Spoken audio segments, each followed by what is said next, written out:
LAZ, a lot of y'all don't know I'm a New York rap veteran. You heard? Every once in a while I run up in that phone booth, come out with that cape on, and get it in. Check this new video with me and Chief Cherokee after this story. All this dirt I never let my mama know. Hit a lick of brick is like a pot of gold. Your girl wants to meet me. Your man's a snitch, they got him on PC. My son is in GP, playing some cards or watching some TV. Hey yo, I told y'all before, my bro Dub HE out of Baltimore spit that fire. You heard? Go follow him on Instagram and tell him Z-Man Suicide Polo with the Ski Man sent you. Hey yo, LAZ, I done told y'all before, they calling this book the Hood Game of Thrones, you heard? It's called The Blood Sagas by Avery Brown. Shout out to the bro, Brooklyn in the building. The bro got major people reading this book and major things about to take place with this book. Make sure you on the right side of history, you heard? LAZ. Hey yo, LAZ, make sure you check my bro Shrine B out of Jersey, you heard? Follow him on that gram. And go check them bangers out at repyourset.net, you heard?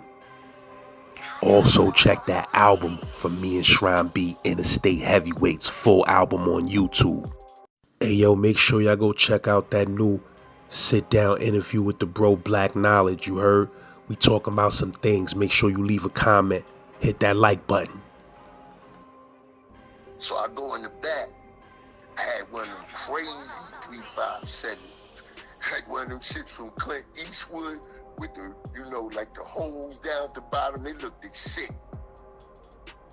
So I came out with the joint. I said, yo, motherfucker, you think I'm playing with you? And as soon as I pointed the hammer at him, you know, I hear this loud ass noise. Like, boom! Like somebody set off a bomb. And guess what? Lads, that shit was really a bomb. Yeah, I was the first cat that Team 101 tried out what they called the spider bomb.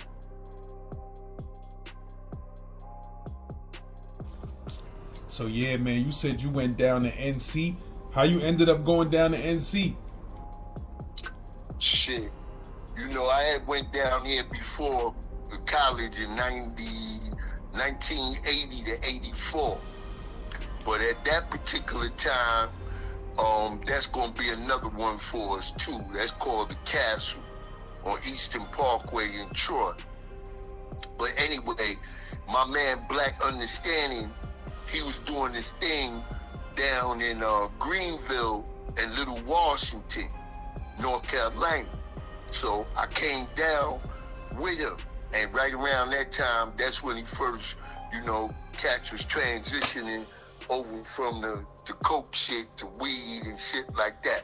But anyway, I was with my man Black down there, and somehow some shit went with somebody hit the crib or some shit, you know, and Holmes thought I was kind of like with the shit or whatever, so we split off for a minute, and I ended up going down to that spot, Lexington, North Carolina. And the reason I went there was because, you know, with some older guards that had already went down there, and more or less they, you know, they had already had the town popping. So that's how I ended up over there in what we about ready to talk about.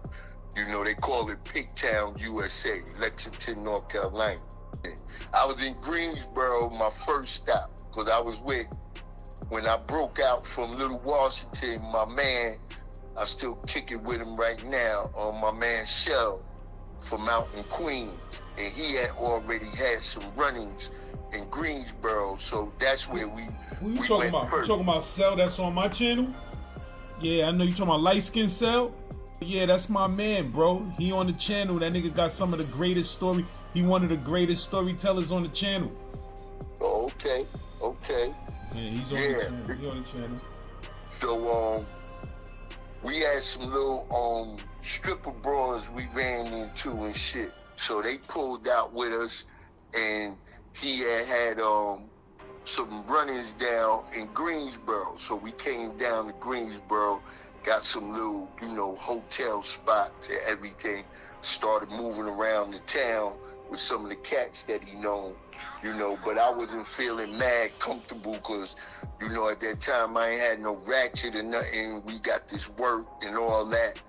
So I linked up, you know what I'm saying, my older brothers, the guards, Guard Raheem and Nawallah, and they had already went over there to Little Lexington and turned it out. So I got in touch with them and I ended up over there in Lexington. How you started jumping into the activities out there? Well, you know, like it is, like I told you, when we did the other joint about how we taught, you know, as the guards or whatever, moving back in that time, we always go into, you know, the ghettos or whatever and what's going on. So when I got out there, not only had they taught damn near the whole town, but you know, I mean, I just got to keep it real. You know, a lot of the young and everything, they was already out there doing their thing, hustling with the weed, this, that, and the third.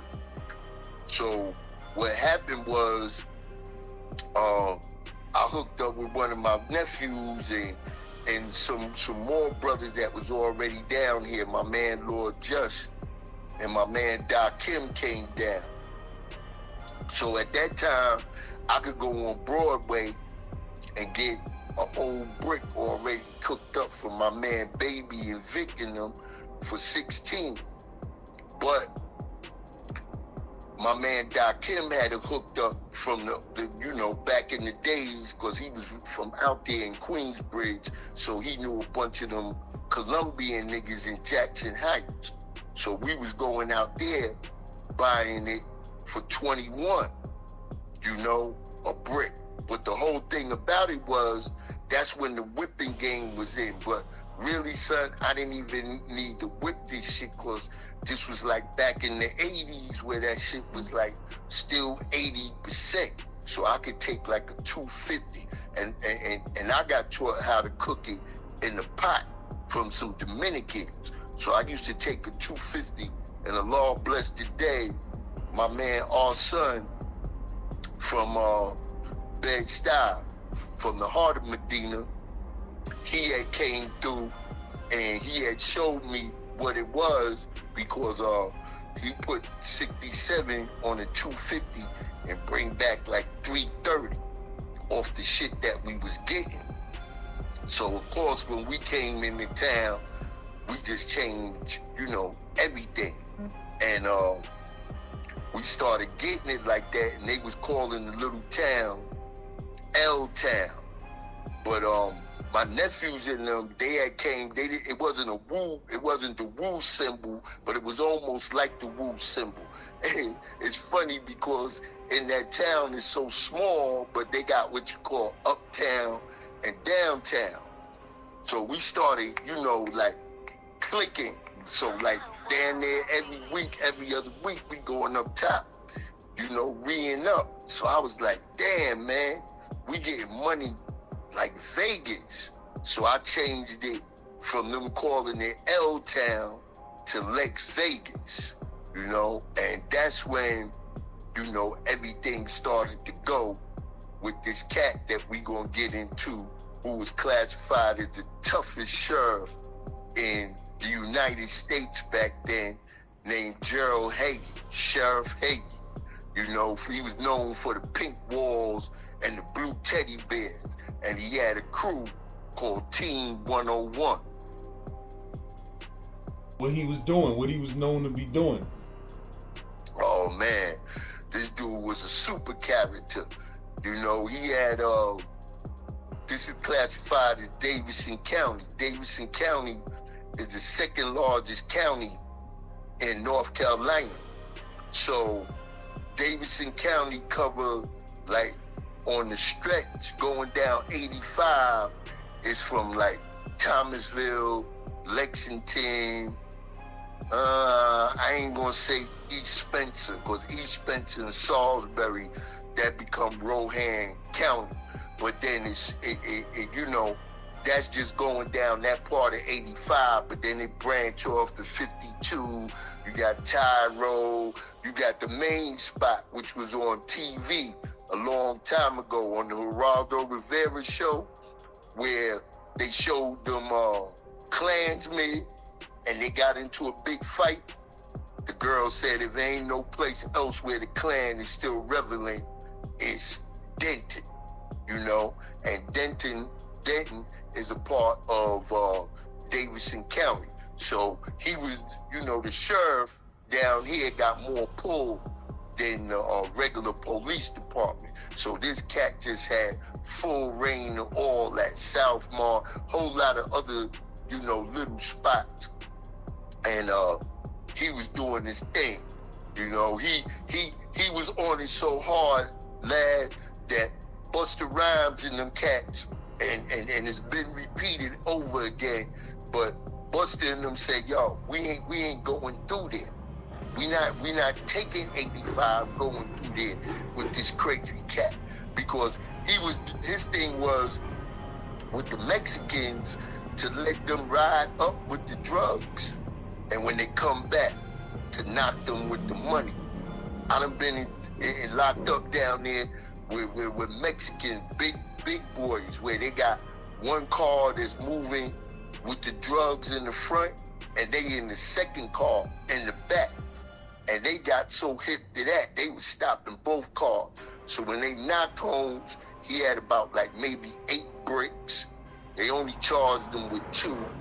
He had like $120,000 in cash, and you know, it was only like 40,000 reported on his paper. You know, because you know how that go with us cats. So he got cool with me. Plus, I know that law real well.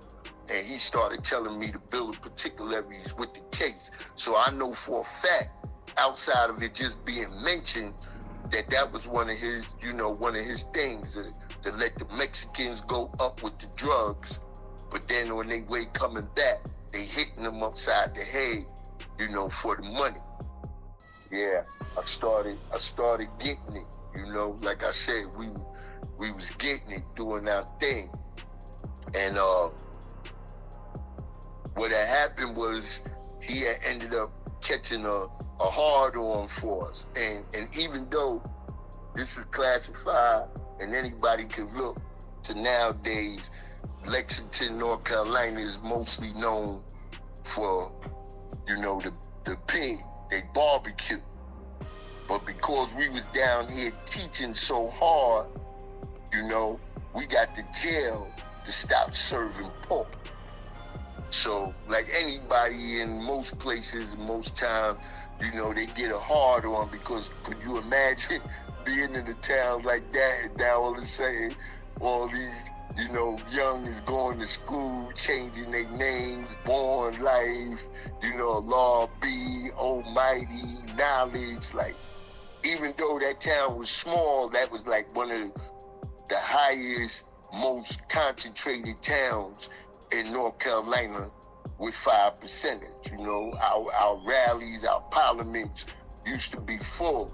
And what was so crazy, right, is that a lot of the little Caucasian cats that was out in the street, my man Amp, I forgot the other one name, but anyway, I would meet these dudes, you know, on state or whatever, and they was Caucasian.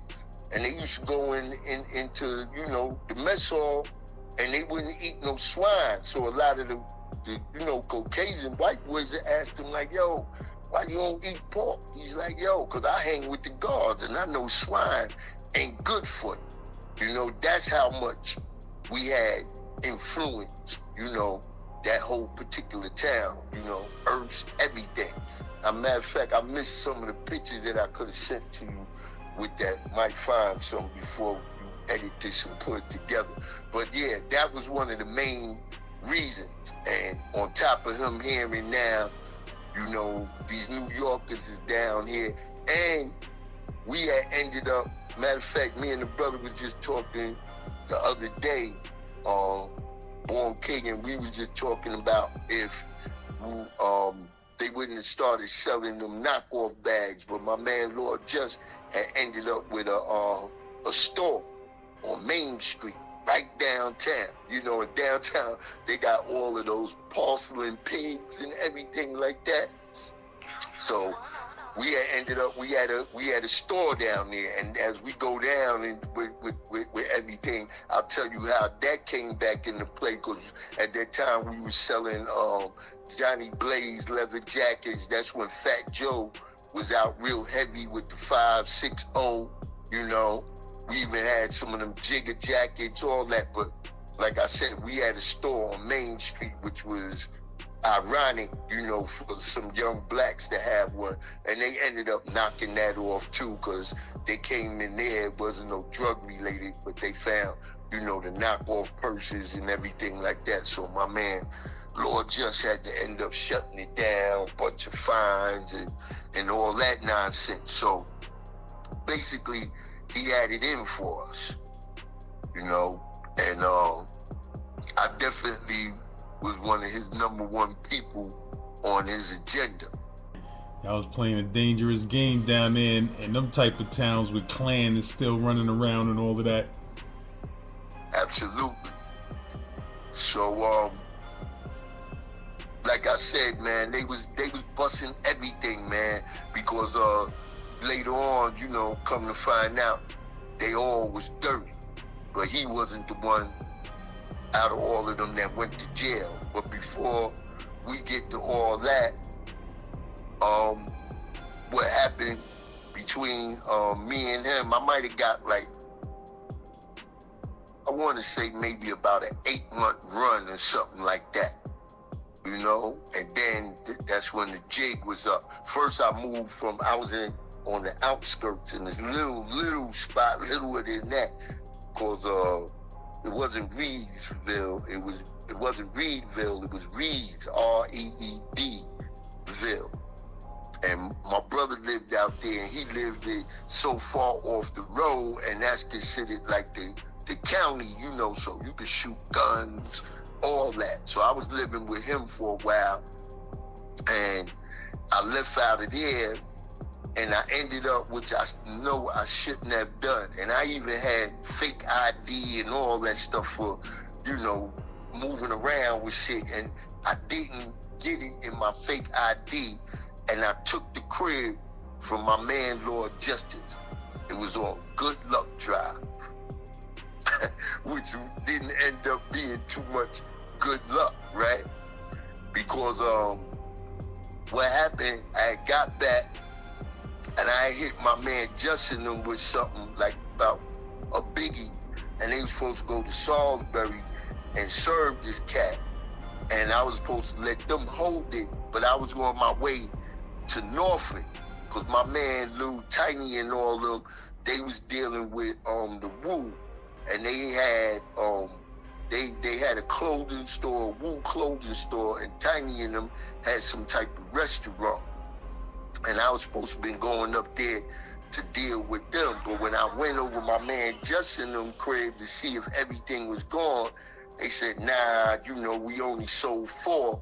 So instead of my dumb ass just letting them keep it there, you know, because it would be like little shaky shit with some individuals. So I'm like, nah, let me get my shit. So I took it back to the crib. I had it back then. I was stashing that shit up in the VCR. You know, them big ass VCRs. You could take them apart. So I had got in the crib, and this cat had called me. And he had started talking some, you know, like drug shit kind of. And I was like, yo, man, what you talking about? I ain't selling no drugs. But he used to always come over and with the fish and cook me some croaker fish. I'm trying to remember this cat's name right now. His family was real popular. It'll probably come to me anyway. But we had the conversation. I'm like, yo, man, just come over. Whatever you gonna do. You gonna bring the fish. So he bought the fish or whatever. But the whole time, I don't know that this nigga's already working with these cats, Hege and them. So he get over to the crib, he got the fish and everything. I might have had like maybe a quarter or something or some sauce up on the microwave. So I let him in, boom, boom, boom, and everything. And I went to use the bathroom. So I used the bathroom. I came back out of the bathroom, and so happily I looked over by the microwave, and the shit had like a little bit of coke in there. And I knew it was like about 8 grams in it. So I picked it up. I'm like, yo, man, the fuck you doing? He was like, yo, what you talking about? I said, what I'm talking about? So I'm a little tipsy too, but I had been drinking some Hang Dog and shit. That was another reason why I didn't get on the road to go to Virginia too. So I go in the back. I had one of them crazy 357s. Like one of them shits from Clint Eastwood with the, like the holes down at the bottom. It looked sick. So I came out with the joint.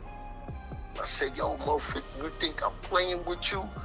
And as soon as I pointed the hammer at him, I hear this loud ass noise. Like, boom! Like somebody set off a bomb. And guess what? Lads, that shit was really a bomb. Yeah, I was the first cat that Team 101 tried out what they called the spider bomb.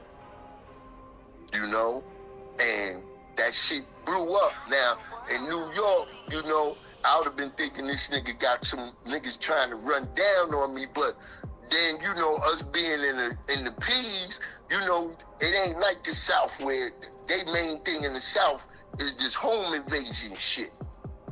But we come from the P's with them steel doors, so if anything, a nigga trying to get you going in or coming out, nobody ain't gonna try and kick your door in or anything. If anything, they'll shoot at your door or whatever. So I'm like, I'm phased for a minute. So I'm like, damn, this ain't no robbery. And sure enough, niggas kicked. Boom, spider bomb went off. Next thing I know, it kicked in the door, and these cats come in like on some real LA task force shit, all dressed in black, you know what I'm saying? They got even the black face mask on, like they, like they in Mexico dealing with the cartel or some old shit. M16s, all that. But now they got me down on the floor. I'm like, damn, I act like I'm gonna pass out. Them motherfuckers put the cuffs on me or whatever. And they rolled me over, and next thing I know, here come this cat, Sheriff Hege. So when he walks through the door and he sees me, he says, so you the one they call God. He said, guess what, God? In New York, you're just a guppy. But down here, you're a shark. So it was on and popping. So what had happened was my man Just was coming back to my crib to get some of them 4 that I had, right? So he had just got out and just got in the crib. So we all ended up, getting locked up together, except for the cat that told, man, I don't know why his name ain't coming to me right now. But anyway, they got me and Just in an ambulance, because they got the news there, News 12. So while we up in the ambulance, lad, right, all of a sudden one of the police get a call on his walkie-talkie saying, yo, Charlie caught a heart attack. Charlie caught a heart attack. That's one of they police or they team, right? This nigga's 37 years old, lad. Guess what happened to this nigga? When they busted my joint, right, I had 58 grams of crack. And I had like another 76, because like I told you, it was a biggie. I had like another 76 or 78 of the powder. But remember, I told you I wasn't going to Broadway. I was going to Jackson Heights. Well, we was going to Jackson Heights. And that shit was still like that pure shit from back in the days. So guess what happened to this nigga, lad? The nigga ended up catching a heart attack. Wow, he was sniffing some of the shit? Word, son. And when they ran into the spot? They ran into the spot, right? Now, after they got me and my man Shabue and the other cat, but me and my man just ended up in the ambulance. You know, so while we in the ambulance and they got the news, that 12 news shit they got down there is out in the yard while they taking us in the ambulance. So when we in the ambulance, we hear, you know, on the other police shit that, yo, Charlie's catching a heart attack. But the niggas was sniffing that 78 grams of raw. And guess why? This shit is so ill. They never charged me for the soft, lads. They never charged me for the soft, right? And remember I told you the big 357 and all that? They never charged me with no jammies. Niggas took massive jewelry, fucking money, all that shit. That's when I knew them niggas was dirty. Right there on the spot. But you know, they still loaded me up. The dude lived though? The cop lived? Huh? The cop lived? Yeah, I guess so. Yeah, he lived. He lived. Nigga sniffed that pure Colombian. Son. He was sniffing that Jackson Heights. Sniffing that Jackson Heights. That shit raced his motherfucking heart up out of here. So guess what, right? So now they put me and my man just under $500,000 ball. They ain't try to charge out with the police shit though, right? Nah. Because they ain't want none of that shit to come to light right then. Remember, this is before these niggas get busted. Dirty. And what year is this like? This is 98. Going into 99. It was like the end of 98. It was like around November or something.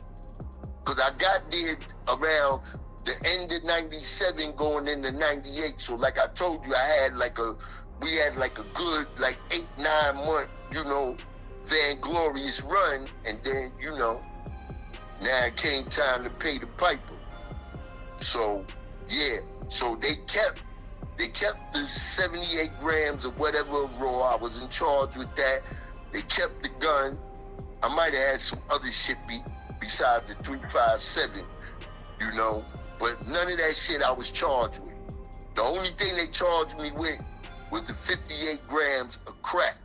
Now, you know what they going, you know, that's anything over. And that's what stopped me from selling.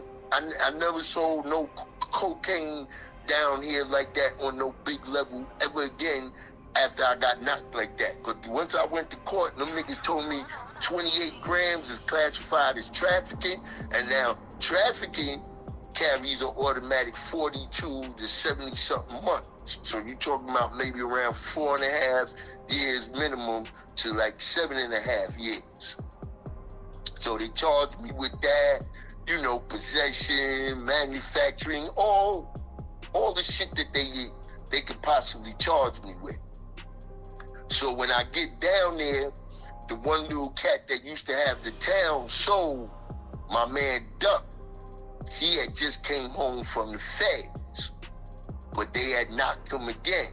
And I was serving him. Duck was throwing the illest parties and shit. Yo, shit was wide open back then. And mind you, like I said, we getting it. So he was knocked and back in there on the violation and all that shit like that. So he said, yo, Shy, you got to get my lawyer. So I was like, who your lawyer? Because back then, you had Grimes, you had Chuck Wall, Bill Fritz, all these cats is, you know, the nigga Grimes, his family owned the courtroom, a whole lot of, you know, properties down there and everything. But back then, you could get them type of dudes, and even if you wasn't a local and you had money, those were the type of dudes that could get you through. But happily, this cat Chuck Wall was actually Sheriff Hege's personal lawyer. You know? So I ended up giving him like around 19 racks for the case. And what happened was, now mind you, lads, the Beacon, HDM, all that shit, I take the Allen any day, son, over being locked up in this nigga's jail back then. We talking about 98, you 23-hour lockdown, you got pink walls, blue teddy bears, and it's the dungeon. They done built the new jail since then. What you mean pink walls and blue teddy bears? Yeah, I know you done seen it because you done seen this shit. Pink walls and blue teddy bears with drops, teardrops coming down. Painted on the walls? Painted on the walls. That's the whole paint for the whole jail? For the whole jail, son. Now let you, I don't know if you in the rapist squad, because you know, and then that was the shocker right there when motherfuckers couldn't wear their street clothes. We talking about 98 and this nigga got us wearing them striped orange and white fucking suits. Right? And you got, and mind you, the old jail, they called it the dungeon because that's what that shit was like. A dungeon, old shit. Like, you know, each I was in cell block F. That's where he ended up getting the TV. I just don't want to go too fast with all this shit. But yeah, you know, so we on 23 lockdown, and then when they go like on their raids and shit, and they raid in Thomasville and Lexington, even though they small towns, that's all Midway, all that shit is in Welcome, all that shit is in this cat's jurisdiction. So when and mainly, you know, like Welcome, Midway, and all that, those are the outskirts, Tyro, but Lexington and Thomasville is where all the blacks is at. So when they go through on their scoop now, the two-man cell, he's got like four or five niggas in there. You know, niggas sleeping on the floor and all that, and then you got cats that's sleeping outside the cell. That's like on the beach, as you can say. So he packing this shit up, sardine-like, you know, and you down underneath the ground and all that. You don't even see no daylight or nothing because, you know, they got the catwalk with the bar. That shit was crazy. So I'm bugging now because I'm down here in this type of shit. And I'm like, yo, this is crazy. And mind you, lads, we got no TV. We get no outside rec. They supposed to had a library with law books in it, but come on. So if you down there now, unless you going to court or you getting bailed out, nigga, you stuck. You so stuck like Chuck until when they do take you upstairs to go to court, you gotta cover your fucking eyes like a vampire because you ain't seen no sunlight in 6 or 7 months. You know? So that shit right there was crazy. So while me and my man Just is locked up, I decide to write an affidavit for him. You know, saying that he came to my crib to buy some leather jackets. Because I had boxes, but like I said, the Johnny Blaze, Fat Joe, Jiggy jackets, all that shit like that.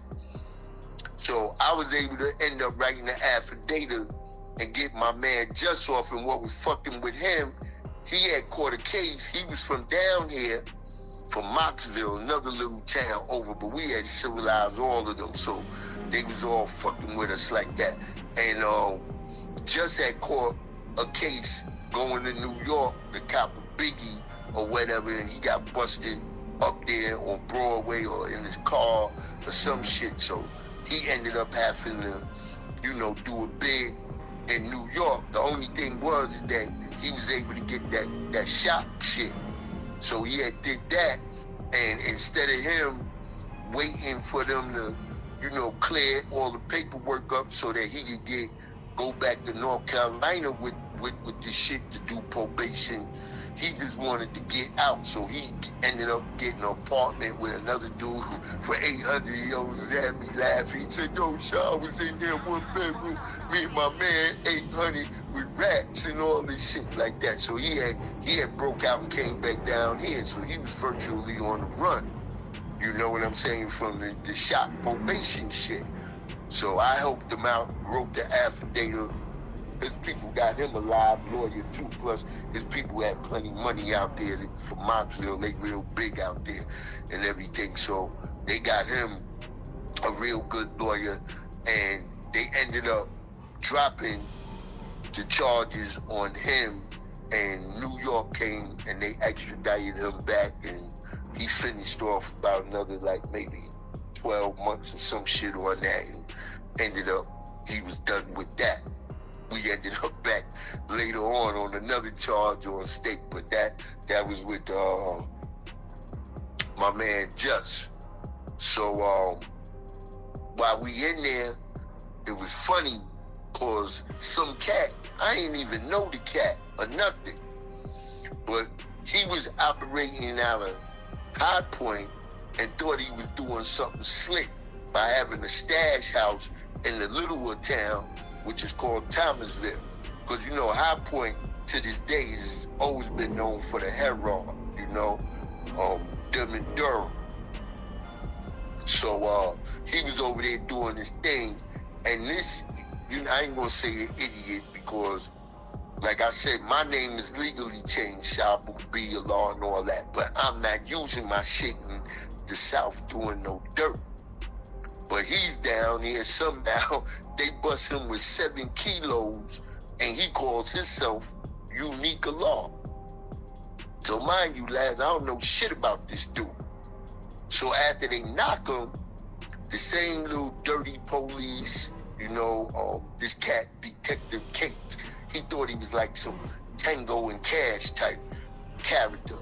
So him and a couple of his other flunkies that ended up doing time, he never did no time. I don't know how he wiggled his way out of it, but the rest of the mob, they went down. Sink and Gillespie and a few more of them cats from the Team 101. So they take me out the cell, bring me upstairs to another part. So we start talking. So they like, yo, well, we just busted this cat named Unique Law over in Thomasville with 7 kilos of cocaine, and we want to know if you could get us more cocaine than that. I said, hell yeah, I could get you more cocaine than that. He said, where at? I said, New York. It's the only place I know. Because, you know, I'm thinking, lad, if these niggas is dumb enough to take me uptown and my man Baby or Vic or any of them, because, you know, uptown, shit, you could go in, they could take you through an alleyway and you coming out, you know, 2 blocks over or some old shit. So I said, these hillbilly, you know, he was a Navy SEAL and all that. So I got partners. I was in the, you know, in the military way and all this shit. I'm like, this dumb motherfucking so-called think he some Tango and Cash nigga. Them niggas take me up there with some money or anything, I'm out like the gingerbread man. So what ended up happening was that was the shit that they was able to use, you know, later on down the line. Because remind you, I told you that the cat, Chuck Wall, my lawyer, was the cat Hege's personal lawyer. So because they said that I was willing to cooperate with them to get, you know, the 8 kilos of cocaine, was how they used that as a justification to give me a deal. So I ended up doing 16 to 20 months. And that was another trip because I went to this shit, you know, they had the minimum camps, and they had one called Dan River down here. And that shit was bugged out. And once I got there the first day, you know, I see all these white boys lined up with blue suits and all that shit, and they say Dan River Farm. So I'm like, man, the outside gang crew, I'm like, motherfucker, I'm not picking shit. If I gotta pick anything or anything like that, I'm going straight to the fucking box. They getting me up out of here. But anyway, they got, you know, like Elmira and downstate, you know, receiving. They got a spot out in Salisbury. They call it the Pumpkin Patch, you know. And I had met my man Lil Shy. That's another story. But anyway, that's how me and him hooked up. And he was from the East. So when I got there, like I said, I was ready to buck. And then I went down there and I seen my man Shy come. They put me on the south side. He's like, yo, you got to get from over there, God. That's where all the savages is. Just go tell the sergeant that you got beef with one of these country niggas from the street and they gonna move you. And sure enough, that's how it went. He moved me over to the north side. And, you know, that's where most of the cats that was from up top, you know, and a bunch of, once again, supposedly 5%ers and shit like that. But once I came around, I got motherfuckers on, you know, they lessons, hard body. And I taught a bunch of motherfuckers there. And they, you know, back then, and well, I think the brother got relief, but we was STG, just like the Bloods and the Crips. So if they find any type of lessons or anything like that, that's an 8-1 charge. But I worked the outside road gang for a little bit, and then like I always do, I get into some type of school and shit. So I got in the school shit, computer technology. And back then they had the floppy disk. So you know what I did, lads? I put the whole 120 on the fucking floppy disk and just started hitting everybody. And it was so crazy. They had this lieutenant named Lieutenant Burgess. This motherfucker had red hair. He was like one of them honor guard like type niggas. And he could never really make it as a police. But somehow he got in there, ended up lieutenant. You know, everywhere they had a little so-called gang lieutenants and sergeants. So motherfuckers used to raid my locker and shit and find the lessons and shit. And after a while, he was like, man, just leave him alone, man. That's King 5%. That's what he used to call me and shit. But he couldn't do nothing with me. So yeah, I ended up getting 16 to 20 months out of that shit. And like I said, ended up at that damn river spot. You say you ended up where? It was called Dan River. That was state prison? Yeah, that's state prison. Yeah, that was a minimum. And then I ended up later on getting another charge, and I ended up what they call across the street at the medium, which is called Yanceyville. You know? How that shit was. All that shit was crazy, you know, but you know, it is what it is. Oh, the shit that was live was when I got locked up, then, you know, you got $40 clicks. You could have cash money on you. You just couldn't have nothing over a $5 bill. You know? So, you know, all my hustling shit go right into play. I ended up with all the canteens on the north side except for one, which was I Block. Because I Block was where the dudes that worked in commissary, you know, all the white boys that had the jobs doing the electrical work and all that. So that was they, you know, they shit. So I ain't step on their toes, because as the white boys complain about you trying to do anything with what they got going on, then, you know, them niggas gonna come down on you and ship you. So I had, first when I got there, the other guards, my man Life, he was down like 10 years, you know, already. Him and Ramel was cutting hair in the barbershop, and they had the canteens, and they gave me the cigars. Back then you had the, you know, the little Tipperello cigars, and niggas would take the tobacco out, you know, you smoke that shit, you get a little buzz. So, you know, they used to buy that shit, and then ended up with the little card tables, you know, the tongue and shit like that. So I was making money. I was making like about $1.50 in that motherfucker like every week. So that was the good thing back then. And then, you know, you could get in butt-naked pictures, all that shit, you know, niggas trading books and pictures and all that shit. They did it all, that shit, you know. But, yeah, that right there was a experience within itself. But what was up with that sergeant, man? Why they was saying that he had all type of James Bond shit in his car and all that?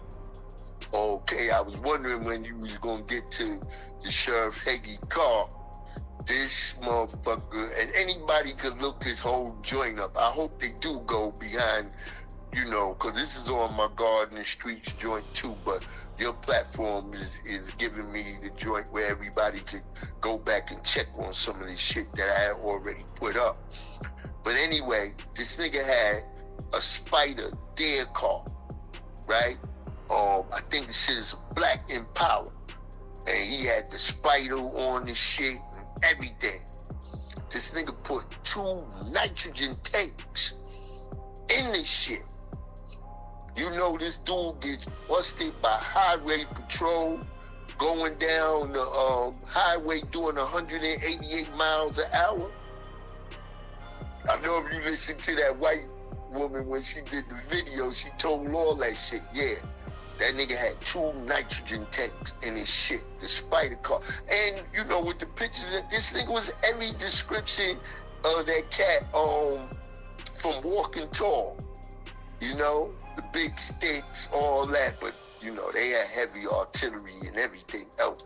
So, What you said they was doing? They went to jail, you said? Yeah, because, you know, they just got totally out of control. You know, first it was with us, and then he started busting, because when Hege was in the town coming up, this nigga was a known bootlegger and all that type of shit and everything.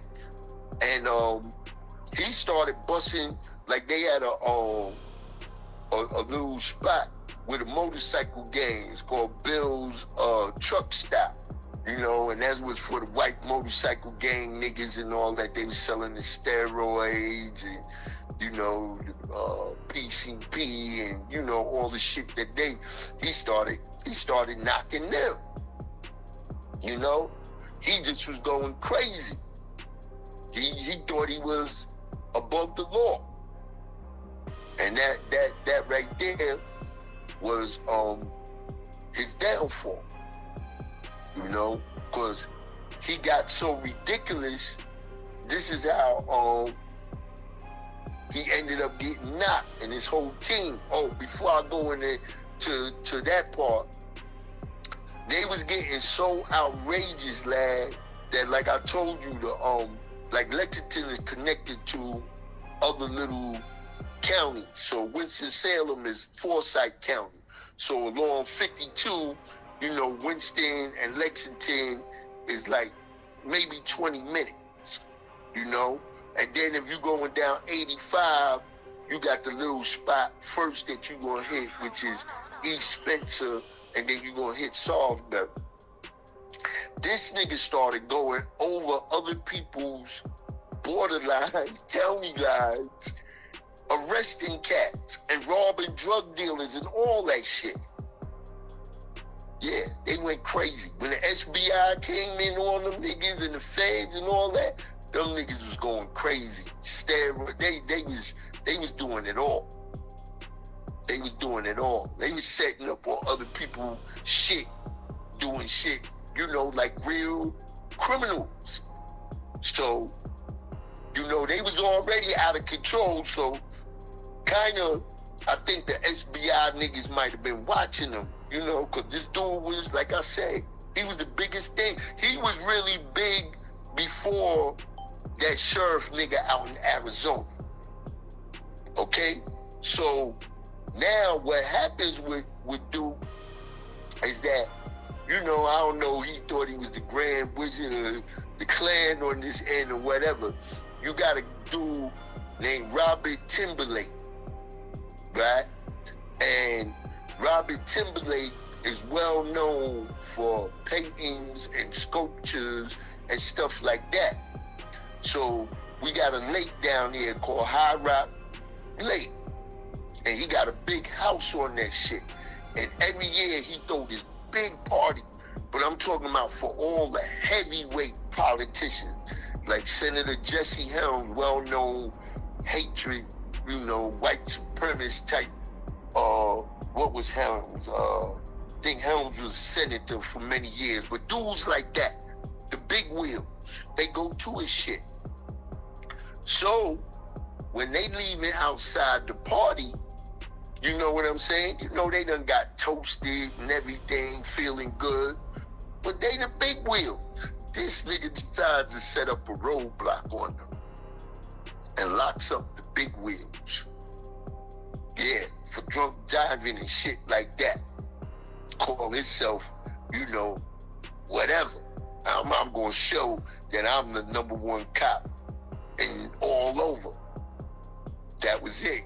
That was the beginning and the end for him. And they put them SBI niggas on him. That's the State Bureau Investigation. And then the feds came in too.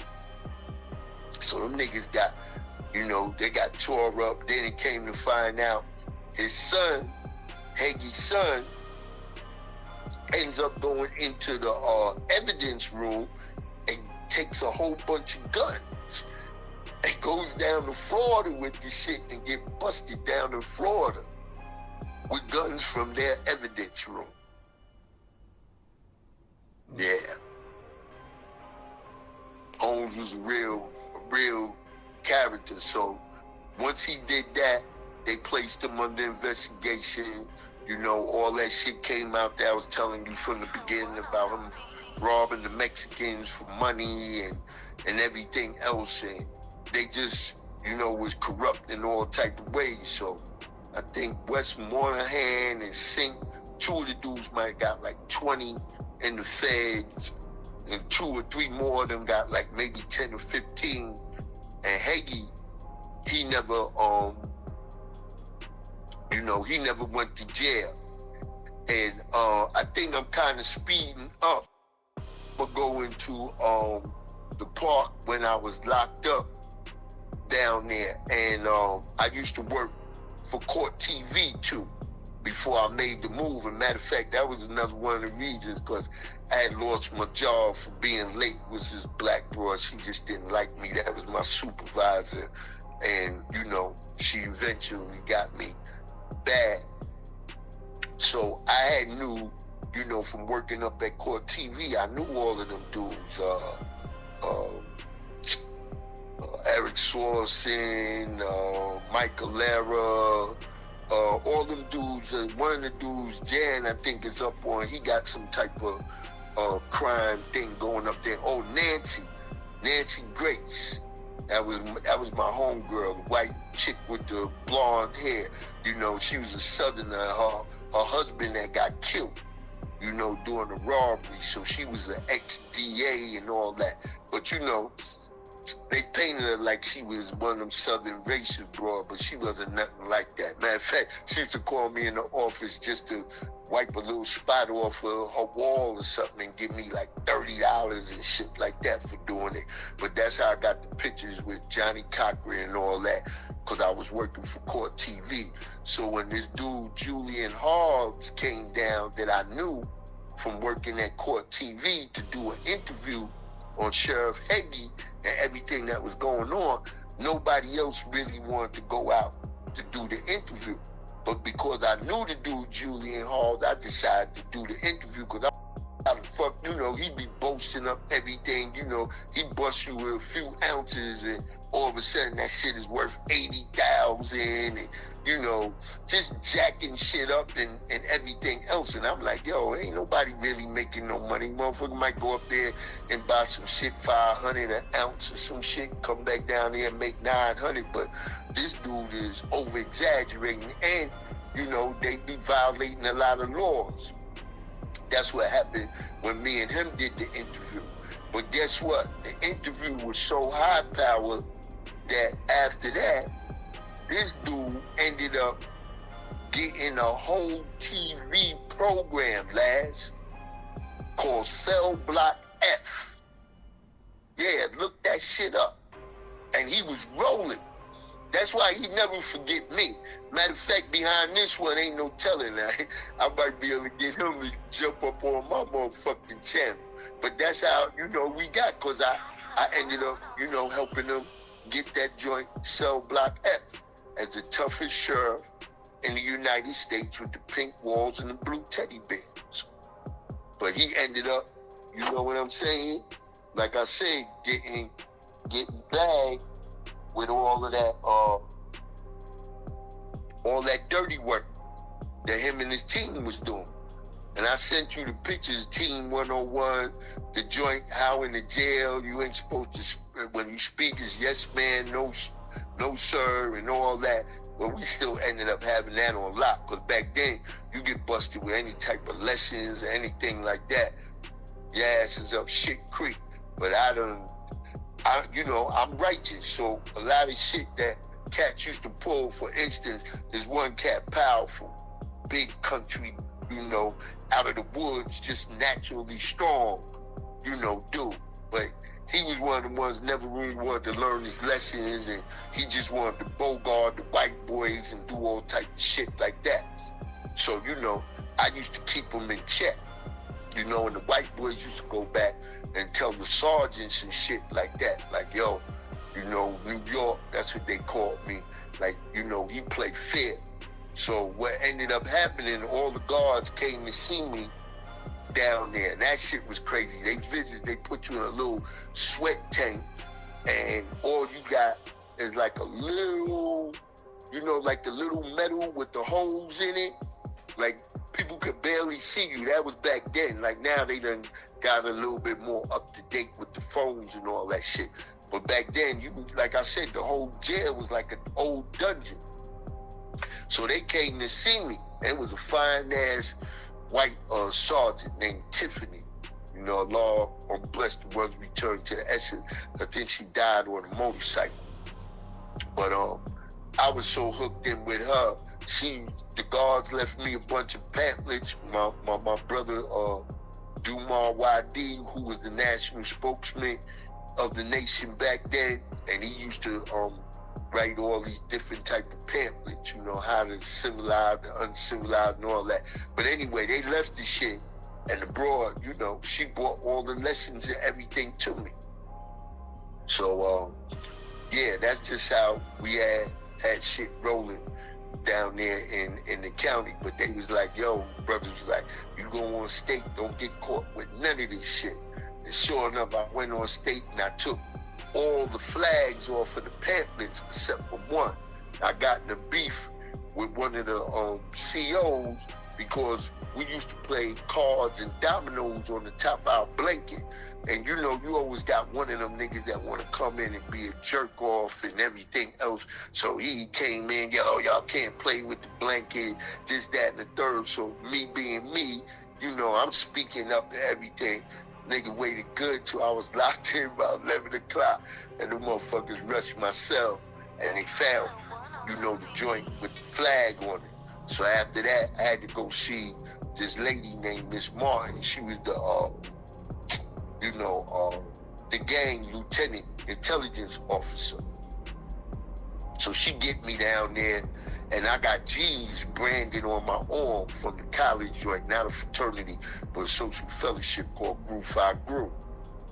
So I get in there, and she start asking me a bunch of questions about lessons and everything. And one of the questions that she asked me, she said, why do y'all 5%ers remember the lessons like that? I said, well, Lieutenant Martin, you see how guys go out every day and they lift crazy weights and all that so they can get all, muscular and look good when they go home or when somebody come to visit them. I said, the same way you exercise your physical is the same way you got to exercise your mental. So by us learning our degrees at a young age, we exercise a part of our brain that we normally don't use, which is called memorization. So when we teach our children at a young age how to memorize their lessons, then just like with me, I learned 120 when I was 14 years old, and from that point on, I never had a problem with school. You know, so he had a black officer, you know, always your kind, one of them jigaboos, minstrel man. So he over on the side listening to the whole conversation. So finally she get to the part where she see my G's, you know. So she was like, what's that? I said, it's not a gang sign. I said, matter of fact, I said, Sarge, did you go to a HBCU? You know, historically black college or university? He said he did. I said, well, you know what these brands is for. I said, you know, this is Group 5 Group. He was like, yeah. So by the time we finished with the conversation, she said, I'm not going to validate you as a gang member. She said, I think that you're one of the originals and you really are about what you say that you're about and everything else. And she said, another thing, I want to let you know, and she said it in front of all the rest of them black sergeants, she said that you're one of the most intelligent men that I have ever ran into in my life. And I appreciate us having this conversation. And that was that.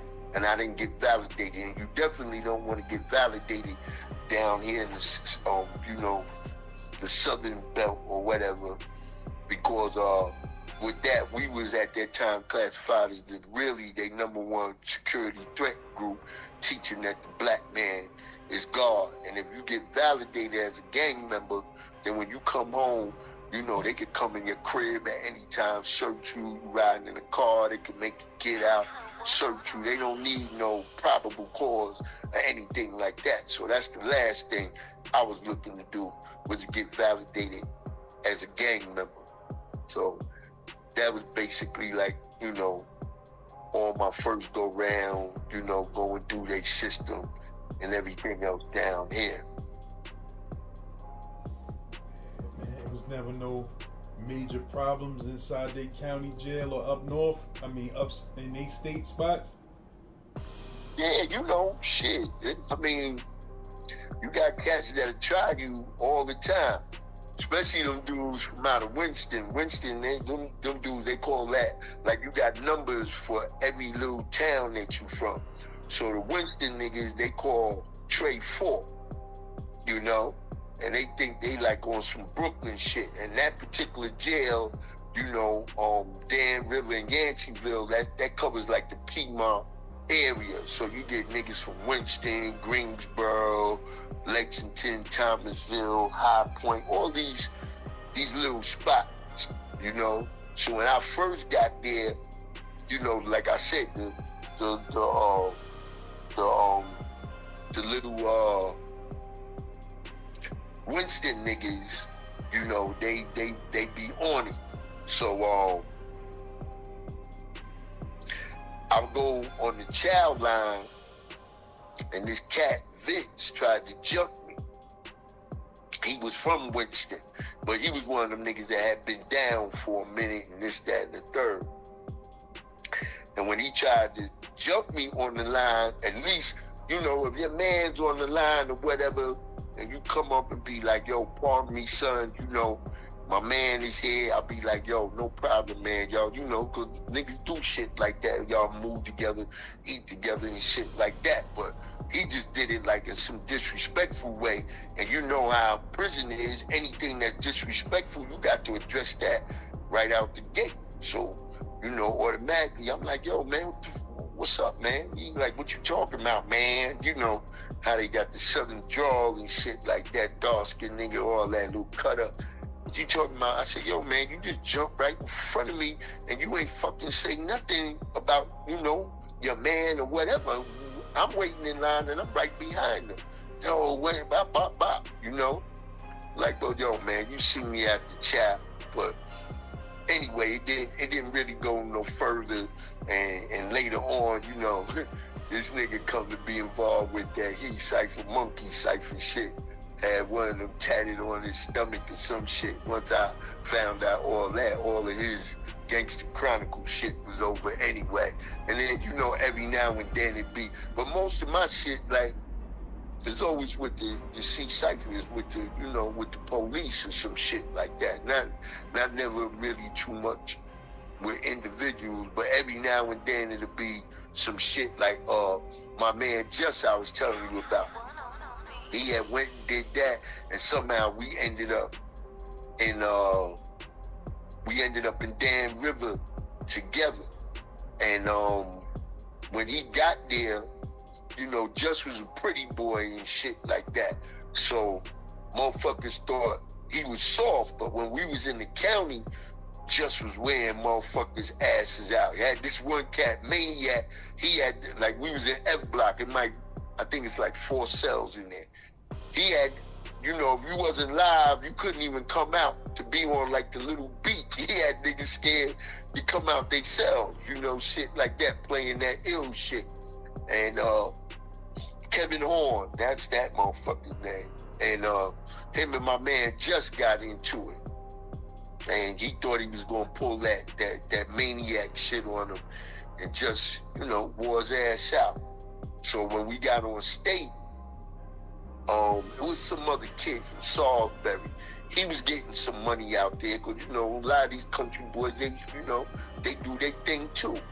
So he was getting some money out there, and somehow, some way, he found out about Just's little Earth. Her name was at that time. So he seen her down on the visit with Just. So a nigga come back, you know, one of them loudmouth niggas, gold teeth in his mouth. He start, you know, running his jibs about my man Just. Queen being a hoe, and, you know, he done freaked her, and bop for dough, this, that, and the third. So quite naturally, it gets back to Just. So Just like, yo, Shy, I got to approach this cat with this situation. So of course, Just approached him. And you know how Negroes is. He want to get all loud and play tough and this, that, and the third. But he don't understand Just is a light-skinned different animal. Because you know when light-skinned motherfuckers is bad, them motherfuckers is some bad motherfuckers. And Just was one of them motherfuckers that was nice with his hands, and he hit harder than a motherfucker. So we worked it out where, you know what I'm saying, they could get a one-on-one. So it was, I think they had like H block, I block, whatever the fuck that was over there. We went into one of the blocks where it's like a blind side where the police can't see going into their bathroom. So sure enough, him and Just get it on. Just gives him the business. Whoops him out. You know? But he one of them loudmouth niggas, so he had braids, you know, but Just had braids too, both long hair. And of course, you street fighting, that nigga get you and you going down, he grab you by your hair. So he kind of like tried to use that shit as an excuse why he lost the first fight.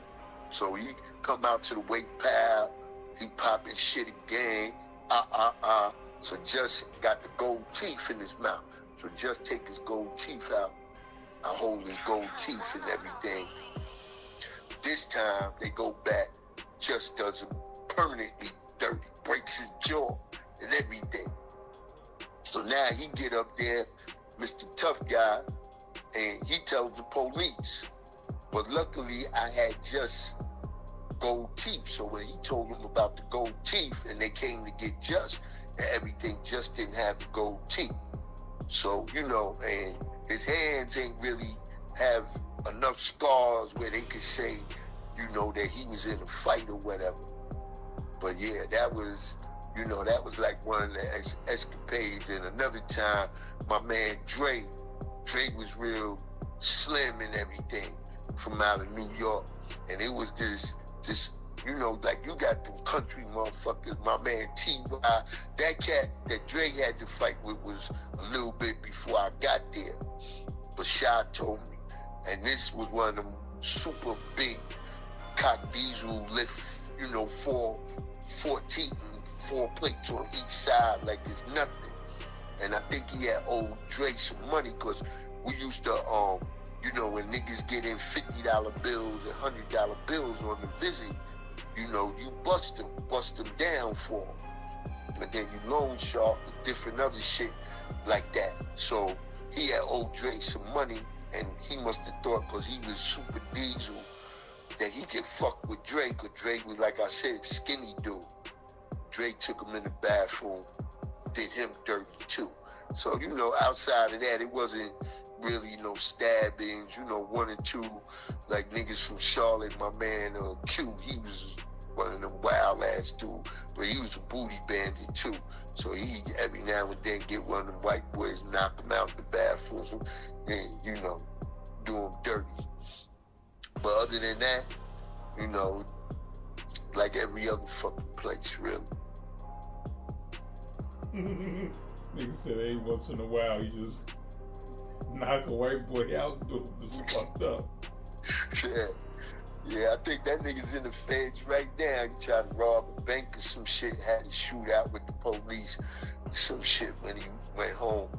Him, my other man, Young Blood, them dudes that was from Charlotte to Queen City. You know, Charlotte, that's a different animal too, with a lot of these dudes down here. So yeah, that's how that shit right there went. And then you know, on the entail, like I said, Hegy and his whole team 101, them niggas got dismantled. About 4 or 5 of them went to the feds to do time. Hegy didn't go do no time, but he still got charges and everything else. I think they gave him some community service, house arrest, probation. And after that, the nigga came back and ran for sheriff 2 more times. You know? After he got out of jail? Yeah, well, he never went to jail, but, you know, he had the charges and everything else, you know, and he was running again, and he just wouldn't have been able to carry a gun because he had the felony. And what before it used to be, you had to wait 15 years to get something expunged or whatever, you know, so that you could be able to go back to being a normal citizen with, you know, citizen rights and stuff like that to be able to run for office. But they ended up making it, they brought it down from 15 years to 10 years. And he ran 2 more times and he lost, you know, and he basically just faded into the sunset, you know. But yeah, anybody after this one, I'm quite sure a lot of people, they got to go and look this character Gerald Hegy up, because like I said, man, he had it on lock, you know, and he was just doing his thing, man, doing the Mexicans and, you know, the blacks and, you know, a couple of whites too. If you ain't fit into his program, then, you know, he got you too. But basically they got busted for all that shit, you know, selling, they were selling steroids, weed, coke, dope. They, you know, they was like on them, with them 30 niggas up in Harlem from 30th Precinct when them niggas got busted. All the corruption shit. But yeah, man, Sheriff Gerald Hegy, he was something else. But they'll see that cell block. Anybody go back and watch. I don't even know if they play any of his reruns or anything on any of these channels. But they might be able to look it up and see something on YouTube. He had that TV show, Cell Block F.